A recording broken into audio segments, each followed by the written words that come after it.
Hey guys, so we left off on culture yesterday. So most languages in Latin America are obviously Spanish.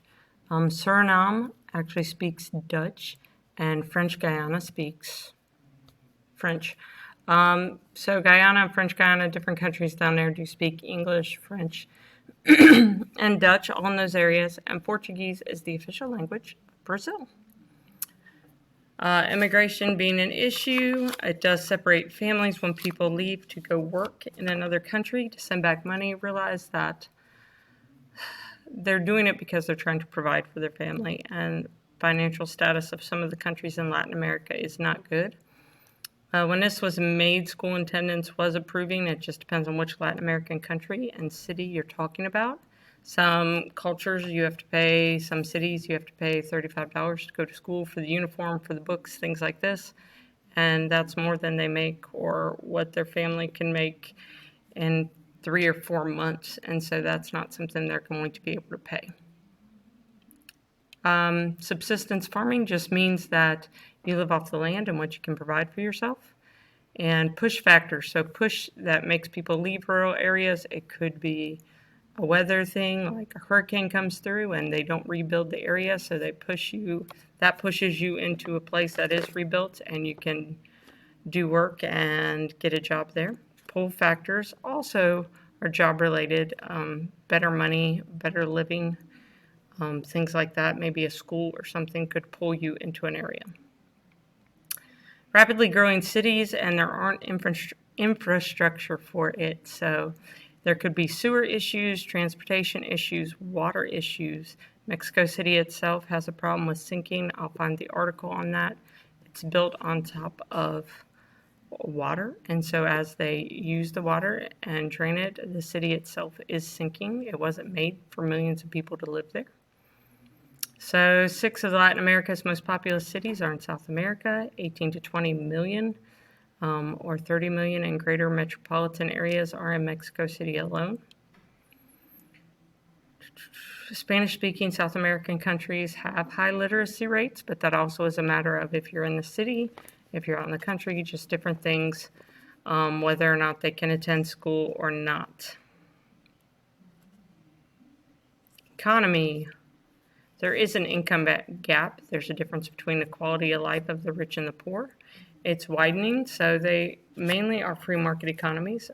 Venezuela is not. It's more socialist, and it was one of the best economies around a few years ago, and now it is one of the worst, and the living and life situation there is not good. The poor lack skills and literacy and education, and so it's harder and harder to find jobs, which will push up crime and diseases and other things. Mexico does have industry. They obviously build things for countries even like the U.S., where different products have moved and factories have moved elsewhere. NAFTA is no longer a thing. We read about that. It is now the USMCA, and so just realize the agreement has changed. Sugarcane is a big export crop. You have banana, citrus, and coffee and spices also in this area.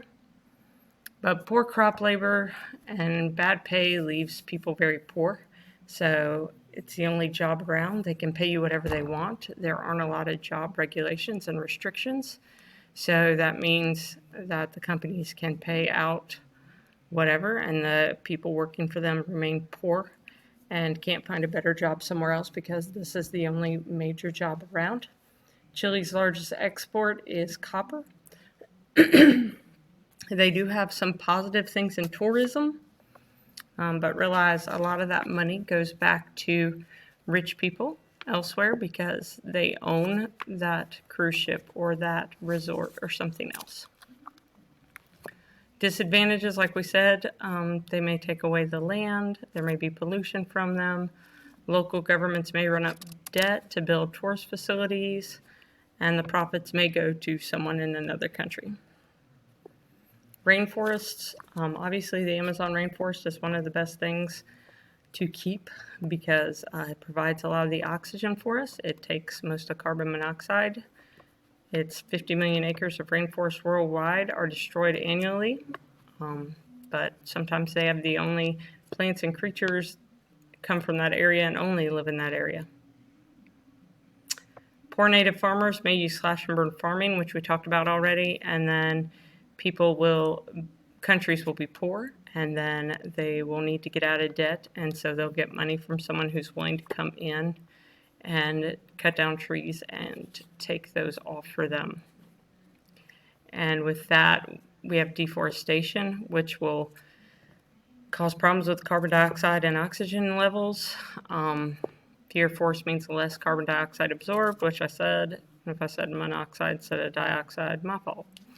Global warming, whether you buy into it or not, if trees are deforested and deforestation happen, then it's going to hurt the environment. Balancing economic development within the rainforest. Some countries restrict economic development. Grassroots organizations are trying to educate. Remember the CNN last week that they were teaching native peoples how to use the drones to fly over and see if people are trying to illegally cut down timber from the forest. Also, this debt for nature swap, where a group will pay off part of the government's debt so that they will protect the rainforest, kind of making it like a national park like we have in the United States. So that approach has worked in Bolivia. And so that would be the end of the notes. Need to make sure those get in. Some of you need to go check in the grades. I tried to update some things yesterday. Some of you didn't do the work from last Friday. And you need to take care of that. If you're missing a test or a quiz or something, that also needs to be taken care of. It's coming to the end of the 6 weeks. So good luck. Email me if you need me.